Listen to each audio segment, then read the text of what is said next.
Some secrets lie buried in the past, waiting to change lives when unearthed. For James Carter, a dedicated police officer in Los Angeles, the shadow of his father, a brave pilot who perished in the Vietnam War, always loomed large. But a surprising discovery in his family's attic sets him on a life-altering journey across time, through pain and separation, to uncover truths, seek forgiveness, and find a family he never knew existed.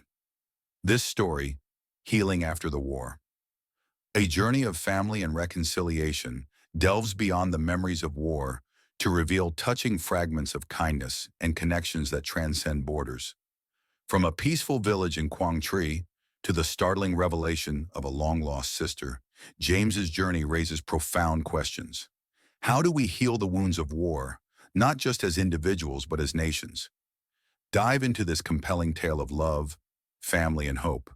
A journey where what seemed lost forever is rediscovered in the light of understanding and reconciliation.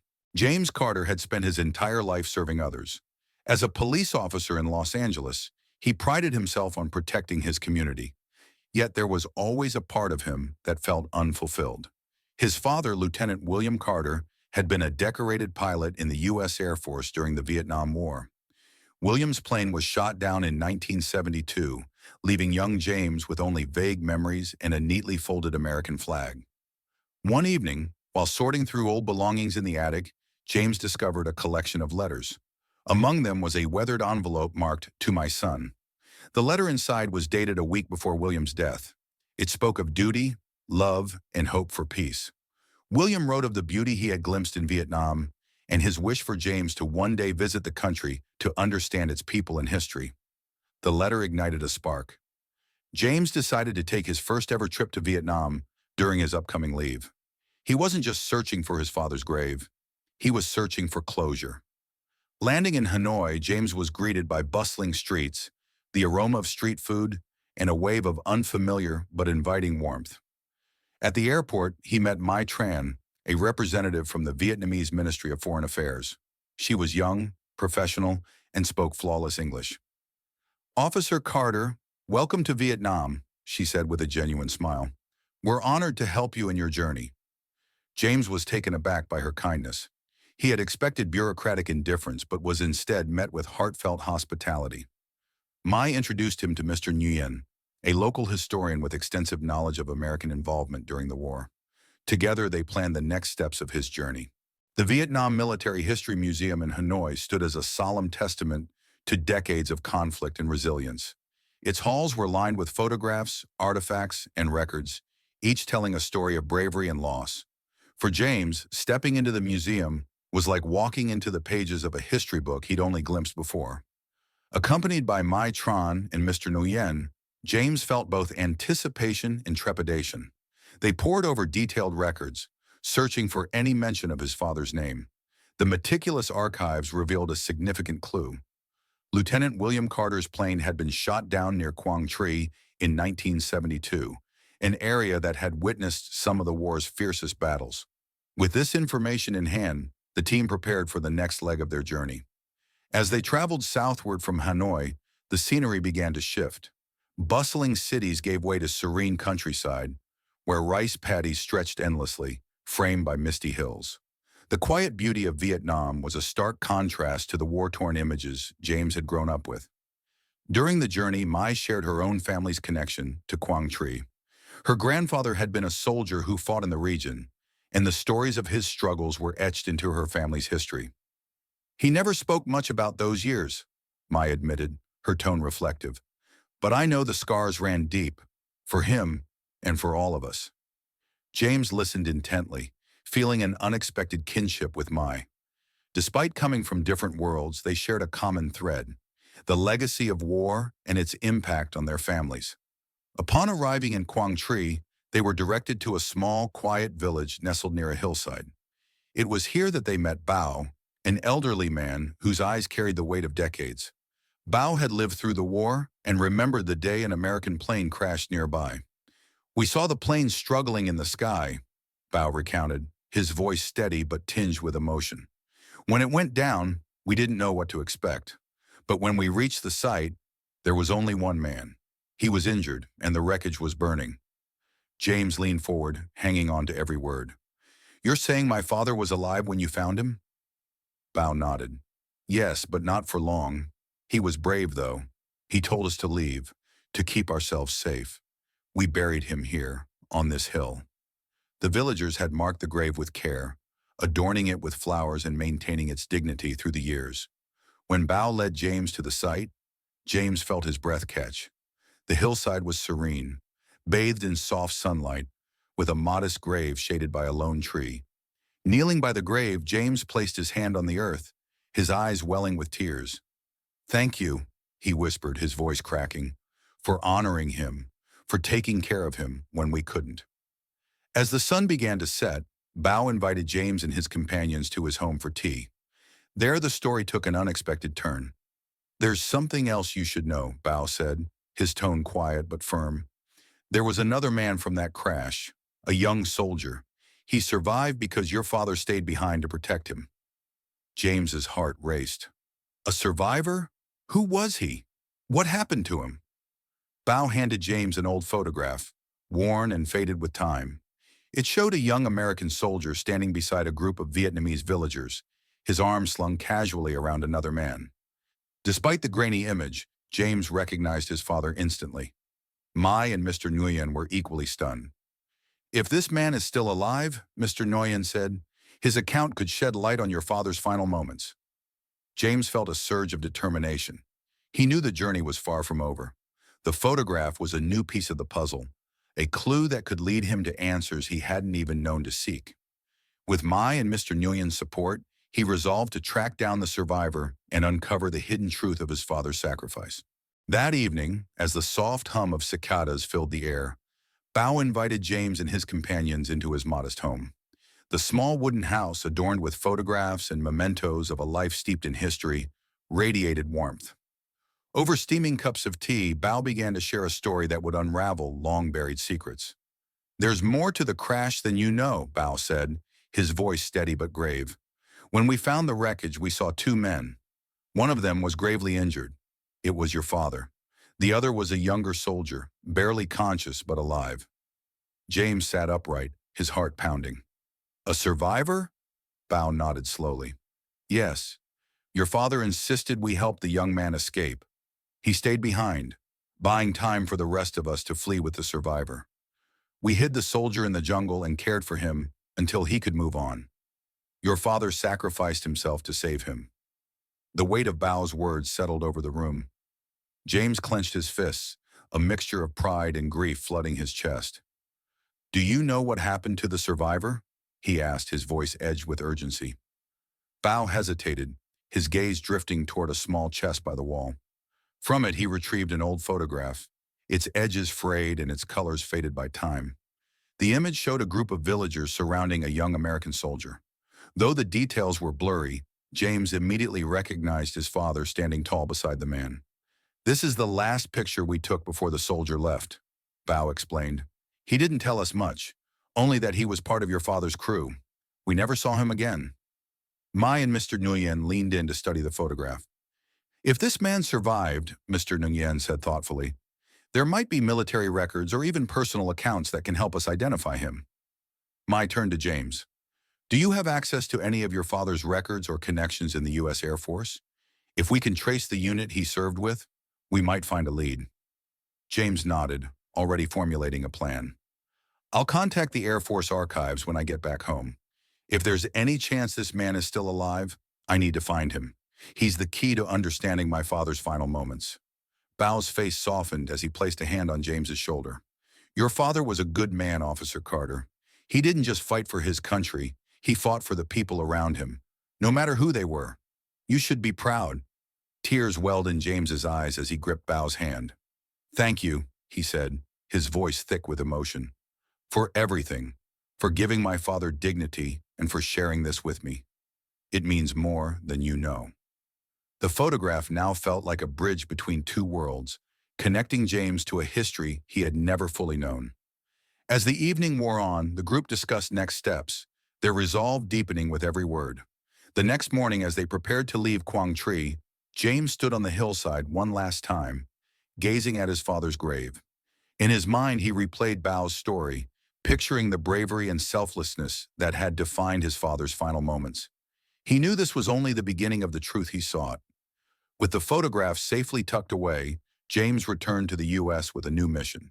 He wasn't just searching for a survivor, he was piecing together the legacy of a man whose courage transcended borders and whose sacrifice had touched lives in ways James was only beginning to understand. Returning to Los Angeles after his emotional journey to Vietnam, James felt a profound mixture of fulfillment and lingering curiosity. The sights, sounds, and stories of Vietnam stayed with him, coloring every thought and conversation. The discovery of his father's grave and the accounts of villagers who had cared for him were sources of comfort, but the revelation of a potential survivor from the crash planted new questions in his heart. One quiet evening, James sat down with his mother in their cozy living room. The soft glow of a table lamp illuminated faded photographs and mementos from his father's life. As James recounted his experiences in Vietnam, his voice was steady but tinged with emotion. His mother listened intently, her eyes filling with tears as he described finding his father's grave and meeting Bao, the villager who had buried him with dignity. When he mentioned the photograph Bao had given him, the image of his father standing with villagers and the unknown American soldier, his mother's expression shifted. Her hands trembled slightly as she took the picture from him, studying it with a mixture of recognition and hesitation. "James," she began softly, her voice barely above a whisper, "there's something I've kept from you all these years." Her words hung in the air, heavy with significance. James leaned forward, his heart pounding. "What is it, Mom?" he asked, his tone gentle but urgent. Tears welled in her eyes as she reached for a small, weathered box hidden beneath a stack of old albums. From it, she retrieved a faded photograph and handed it to him. The image showed a young Vietnamese woman cradling a baby. "This," she said, her voice breaking, "was sent to me after your father's death. The woman in the photo is Tian.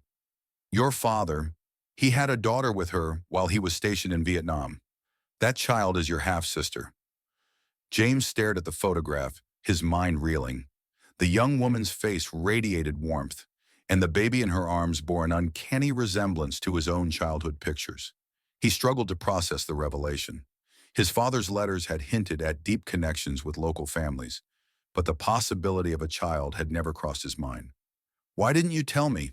he asked softly, a mixture of hurt and understanding in his voice. His mother sighed deeply, wiping away tears. "I didn't know how.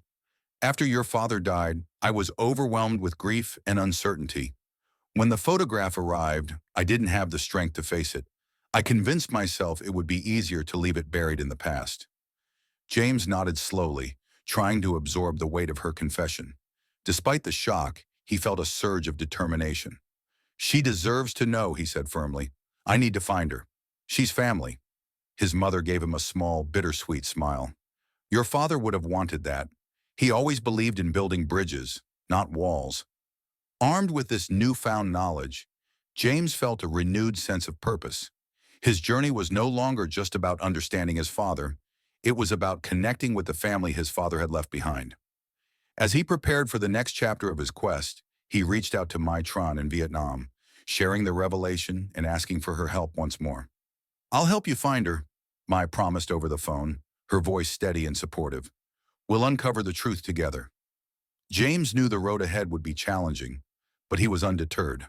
His father's legacy was guiding him, and the thought of finding his half-sister filled him with hope and anticipation. This was more than a search for closure. It was a step toward healing and unity, both for his family and for the generations touched by the echoes of the war.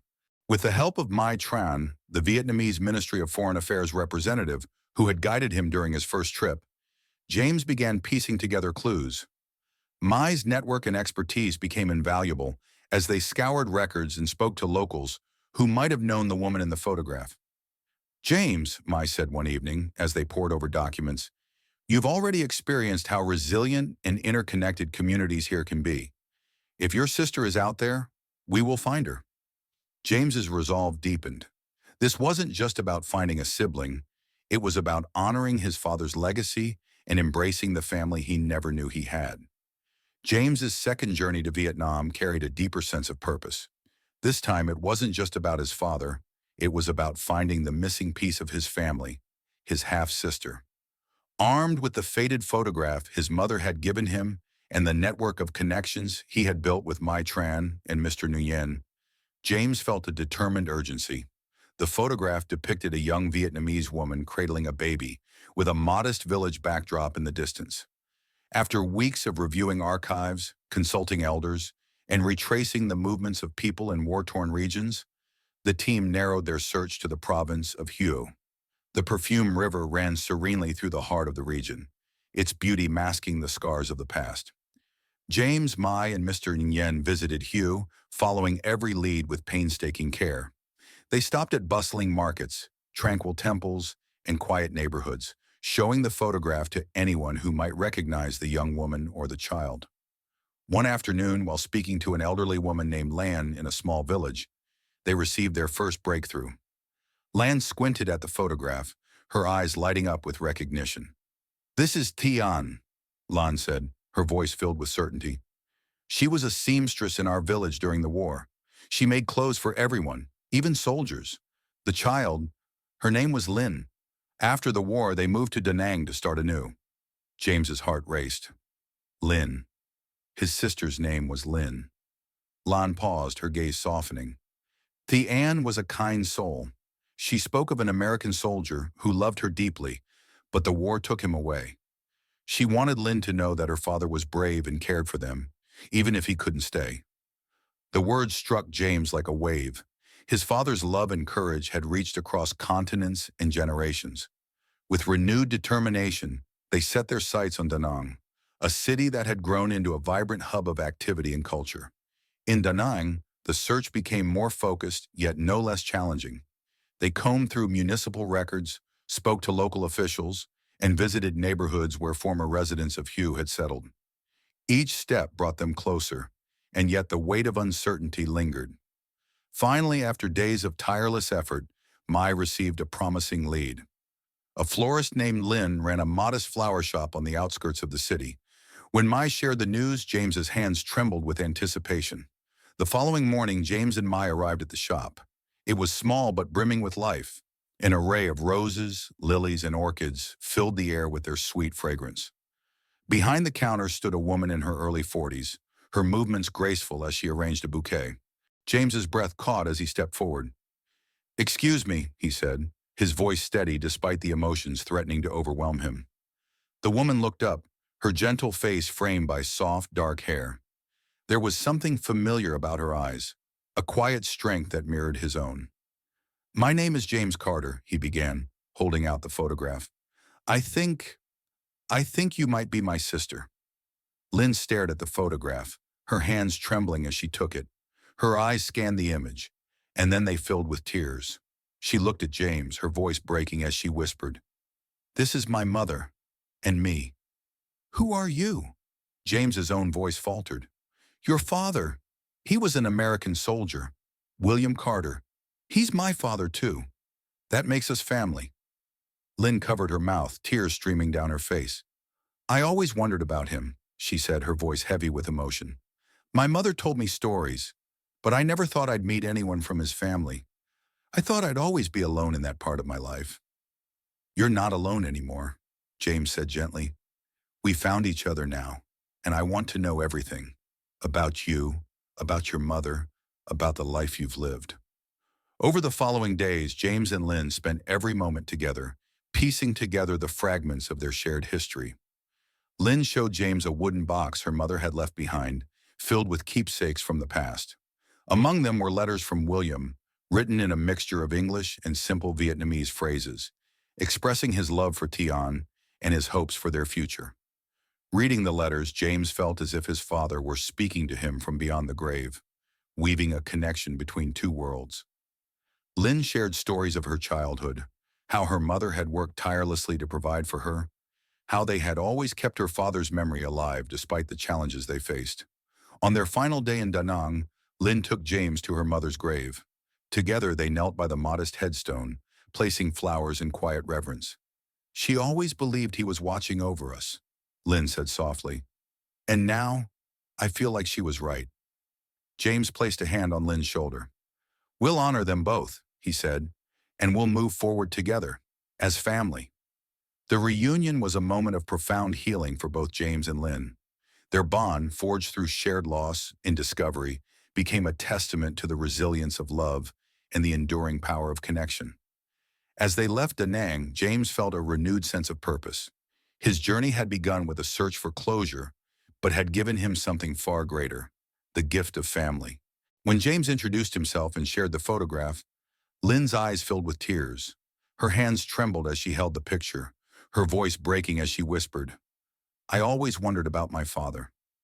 My mother spoke of him often, but after she passed away, I had no way to find him or his family."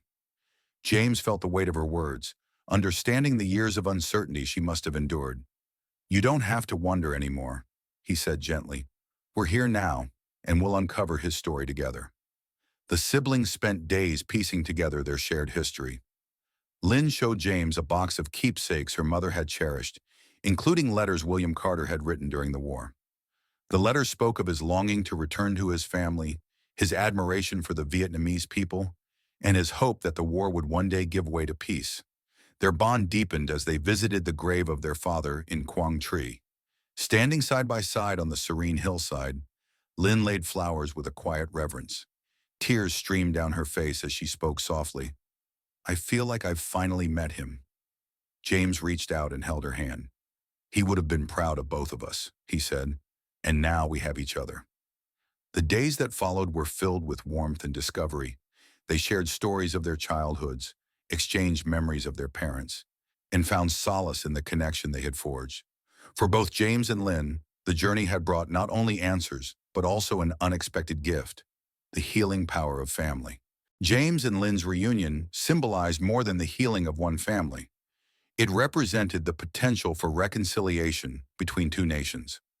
As they spent more time together, James couldn't help but reflect on how the relationship between Vietnam and the United States had evolved. Once defined by conflict, the two nations now shared a growing partnership built on mutual respect. Diplomatic normalization in the 1990s had opened doors to collaboration in education, trade, and culture. James saw this as a testament to the resilience of both peoples. "This journey has shown me how far we've all come," James said during a quiet conversation with Lynn. "It's remarkable to think that despite the pain and loss, we found ways to rebuild." Lynn nodded, her gaze thoughtful. "The war left scars on all of us, but I've always believed that understanding can heal what division has broken." Inspired by their shared experiences, James and Lynn decided to honor their father's legacy in a meaningful way. Together, they began working to share their story with others, hoping it would encourage dialogue and reflection. They participated in cultural exchange events, spoke at veteran gatherings, and visited schools to discuss the importance of empathy and reconciliation. Their efforts were well received, particularly as they emphasized the progress made between the two governments. For James and Lynn, this work was deeply personal. It wasn't just about the past, it was about building a future where understanding could bridge even the deepest divides. Years passed, but the memories of James's and Lynn's journey remained vivid. The reunion that had brought them together became a cornerstone of their lives, shaping how they understood not only their shared history, but also the broader impact of the Vietnam War. Both siblings were deeply moved by how their story resonated with others. Families separated by conflict, veterans struggling to heal, and younger generations yearning to understand the past found inspiration in their bond. James and Lynn knew their father's legacy extended beyond them. It was a message of courage, connection, and reconciliation. Their efforts to share this legacy reached new heights. They became advocates for preserving the stories of those who lived through the war, ensuring that future generations would remember the sacrifices made on both sides. They visited schools, cultural events, and memorials, speaking about the human cost of conflict and the enduring power of forgiveness. One of the most significant moments in their journey came during an international ceremony held in Quang Tri. Vietnamese and American officials, alongside veterans and families, gathered to commemorate the lives lost and the progress made since the war.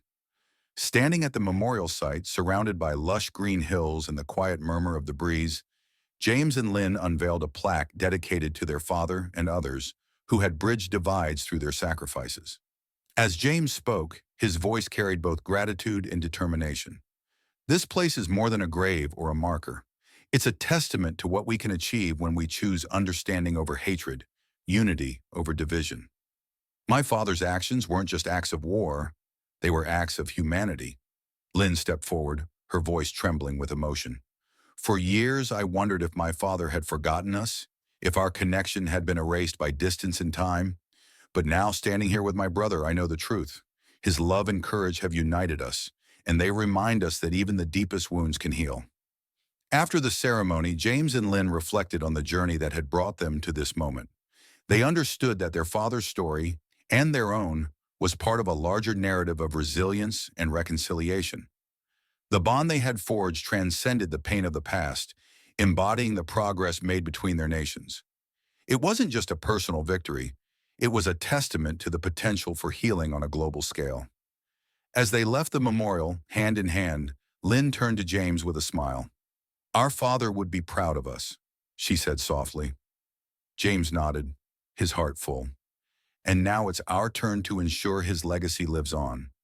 Not just in our family, but in every story we share and every connection we make.